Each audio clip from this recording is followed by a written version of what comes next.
James Gunn has taken over the DC Cinematic Universe, now dubbed the DCU, and I have been waiting with bated breath for this to start since the announcement. I haven't spoken about James Gunn's projects on this channel before, but I am a huge Gunn stan. No, wait, not that kind of...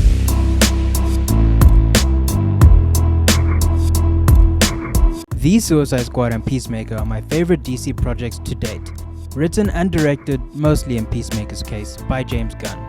His Guardians of the Galaxy projects never failed to both bring a smile to my face and to warm my heart with sadness. So it goes without saying that when Commandos was announced as his DCU's first entry, an animated TV series about characters that I have mostly never heard of, I was pretty excited.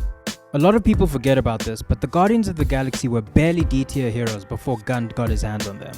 His movies propelled them into the A-list character status that they are at now, and he did this the right way, by making us care about the characters. Everyone was surprised when a line like "We are Groot" from a giant talking tree hit them in the feels harder than a freight train during that first movie. The show officially premiered this past week, and I must say I really enjoyed the first 2 episodes that we got. As of the time of recording, I've only seen the first 2, and it's super James Gunnified.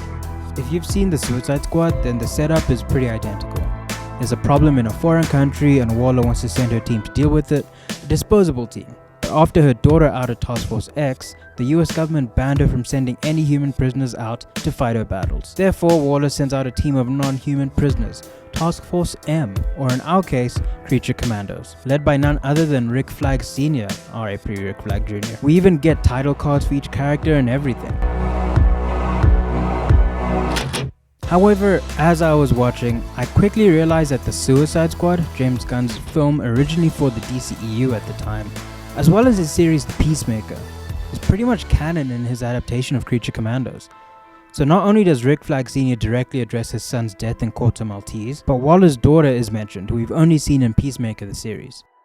I think it's interesting that Gunn wrote his stories as canon. I mean, I half expected it. He did say that he would pick and choose what to bring into his new DCU, so I'm glad that some of the best stuff, which inadvertently is his, would get pulled into this new DCU. I'm really intrigued by these characters. James is giving all of them the Rocket Raccoon treatment, it seems, which is something he's really masterful at.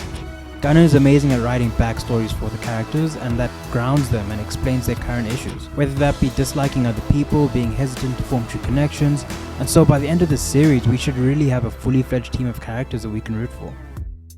We already know that Frank Grillo's Rick Flag Sr. will feature in James's Superman Legacy, as well as Peacemaker Season 2, so I'm curious where some other characters may show up. Gunn is doing what Marvel used to be so good at, and it's making us want to see more of these characters by building strong arcs for them first and worrying about their ties to the larger universe later. All in all, I'm excited to see where the rest of the show goes, and I'll make more videos about it as long as I have something of value to say.